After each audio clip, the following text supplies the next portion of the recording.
안녕하세요. 나나입니다. 저는 여행 계획이나 기록을 노션이라는 걸 이용하고 있는데요.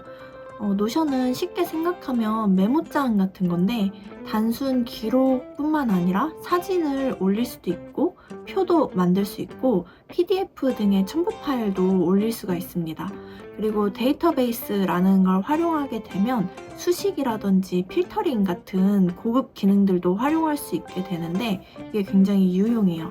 제가 실제로 이걸 활용해서 어떻게 여행 계획을 세우고 기록들을 정리를 하고 있는지를 좀 보여드리도록 할게요. 여기가 메인이에요. 다녀온 여행들의 세부사항을 정리한 페이지들이 모아져 있어요. 제가 기억할 수 있는 키워드들로 제목을 정했고 여행 기간이랑 상태가 표시되어 있죠. 여기는 각 나라에 몇 개의 장소를 다녀왔는지를 보고 싶어서 만들었어요. 총 17개국에 40개의 도시를 다녀와 봤네요. 이곳은 다녀온 도시나 장소들을 이제 대분류로 해서 볼 수 있는 페이지인데 보통은 내가 갔던 나라보다는 그 장소나 아니면 도시들이 더 기억에 많이 남아 있잖아요. 그 도시는 언제 갔더라? 하고 좀 궁금할 때 찾아보는 곳인데 제가 제일 좋아하는 섹션입니다. 보시면 방콕 같은 경우는 제가 4번을 여행을 했더라고요. 여행 상세 페이지가 연동이 되어 있기 때문에 이렇게 눌러보면 이때는 유럽이랑 방콕을 갔었고 이런 장소들을 여행을 했습니다. 이때 이렇게 여행을 갔었지? 여행 일정은 이랬지? 그리고 그때 기억에 남는 사진들은 이랬지? 이런 식으로 좀 다시 상기할 수 있어서 좋아요. 보라카이도 3번 갔고 세부도 3번 정도 다녀왔네요. 여행지에 대한 기억들이나 추억을 좀 서랍에서 꺼내보는 느낌이랄까? 이렇게 차곡차곡 쌓이는 기록들이 좀 뿌듯하기도 하고요. 그리고 여기는 여행 사진첩이에요. 이 사진 언제 어디였지? 하고 눌러보면 이때 여행 기록하고도 연결되어 있어서 다시 볼 수 있습니다. 이렇게 갔다.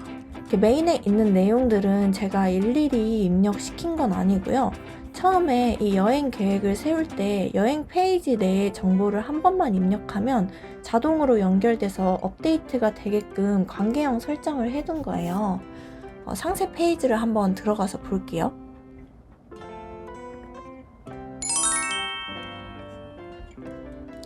처음에 이 요소들을 한 번만 넣어주면 메인에 보이듯이 자동으로 나라, 도시별, 사진별, 카테고리 분류가 되는 거고요. 내가 다녀온 곳인지 아니면 가보고 싶은 곳인지 실제로 계획하고 있는 곳인지의 태그를 여기서 설정을 할 수 있어요. 이 여행 준비 섹션에서는 여행 체크리스트 이걸 하나 보여드릴게요. 아래 준비물 리스트에서 필요한 항목들을 체크를 하면 됩니다. 항목은 제가 필요한 것들을 추가하면 되고요. 제 기준에서 필수는 이거 없으면 여행 못 감 또는 굉장히 난감해짐. 그리고 선택은 돈으로 해결 가능함. 짐 챙길 때 이런 기내 반입 금지물품이라든지 반입 기준 이런 것들이 헷갈리는 경우가 있어서 넣어놨어요. 읽어보고 체크하고 챙길 것들 이렇게 확인을 하면 되고 내가 체크를 하게 되면 이 위에 있는 대시보드에서 필수 항목은 3개가 체크가 됐고 현재 37% 정도 완료가 됐다. 그리고 이거는 다 챙겼다 100% 이런 식으로 진행률이 보이니까 직관적으로 좀 확인을 할 수가 있죠. 여행 준비를 하면서 여행지에 대한 정보들도 이렇게 좀 넣어놨습니다. 보시다시피 구글 맵도 여기에 인베드라는 기능을 활용해서 넣을 수가 있고 사진도 넣을 수가 있고요. 이건 어느 분이 블로그 글을 굉장히 잘 정리를 해 놓으셨더라고요. 블로그 글도 인베드 기능을 활용하면 링크를 또 클릭해서 들어가는 게 아니라 이렇게 바로 볼 수가 있습니다. 여기가 여행 일정표예요. 저는 여행사에서 일할 때부터 그 여행 일수 세는 게 편해가지고 여행 며칠 차인지가 항상 가장 습관적으로 나오더라고요. 그래서 여기 여행 일차별로 구분을 해놓고 날짜, 어디 도시를 여행하는지 이제 일정이 있고요. 이날에 필요한 바우처라든지 예약 사항들이 같이 끌어와져 있어요. 근데 이 형식은 PC에서 수정하기가 편한 형식이고 모바일에서 볼 때는 조금 불편해서 모바일에서는 이렇게 카드 형식으로 보면 편하더라고요. 이렇게 하루하루의 카드를 캡처를 해서 아빠한테 보내줬어요. 오늘 여행은 이렇게 진행됩니다. 이런 식으로. 그래서 보시면 카드별로 여행 일정을 확인할 수도 있고요. 비용 처리는 이렇게 합니다. 지금은 여행을 갔다 왔기 때문에 태그가 다 결제됨으로 되어 있는데 이제 뭐 예약을 확정하게 되면 이렇게 예약 컨펌됨, 그리고 이거 할까 말까 과정 진행 중 뭐 이런 식으로 태그를 바꿀 수도 있어요. 그래서 항공권을 결제하고 나면 이 항공권에 대한 정보들을 다시 여기에다 한 번씩 캡처해서 넣어 놓기도 하고, 이스타 발급했던 PDF 파일도 이렇게 업로드를 할 수가 있고요. 이렇게 예약 정보들을 다 넣어 놓기 때문에 한 곳에서 관리하기가 굉장히 편해요. 그래서 이 정보들이 여기에 자동으로 끌어와지게 되는 거죠. 달러로 기재가 되어 있는 부분들은 하나로 이렇게 환율 계산이 되도록 해놨고, 마지막에 총 경비 합산이 이렇게 나옵니다. 미국 여행에 1,200만 원 정도를 썼네요. 근데 아마 이것보다 더 썼을 거예요. 영수증을 많이 받아가지고 영수증도 사진으로 한번 정리를 하고 싶었는데 귀찮아서 못했어요. 이 아래는 여행지에서 좀 예뻤던 사진이라든지 일기를 넣는 공간이고요. 이 사진들이 다 모여서 처음에 메인 페이지에 이렇게 다 모이게 되는 거죠.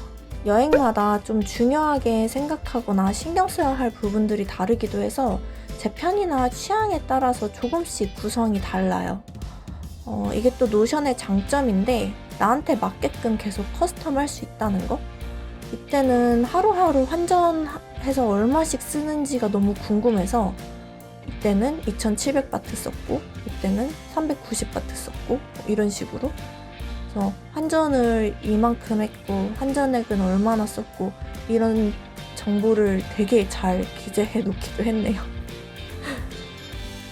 제가 이 여행 템플릿을 사용하고부터 엑셀 파일로 경비 계산하던 거, 카카오톡에 뭐 여행 정보 같은 거 스크랩 해가지고 올리던 거, 여행 바우처 같은 뭐 예약 서류, 그런 메일에 저장되어 있던 거라든지 메모장에 여행일기 적던 거, 그런 것들을 다 여기서 한 번에 정리를 하고 끝내니까 여행 자산의 집중화가 되는 것 같은 느낌이 들고 굉장히 관리가 편리해졌거든요. 여행 기록뿐만 아니라 일상에서도 좀 다양한 목적으로 노션을 짜서 쓰고 있는데 기회가 되면 좀 다른 노션 페이지들도 보여드릴 수 있었으면 좋겠네요. 그럼 안녕!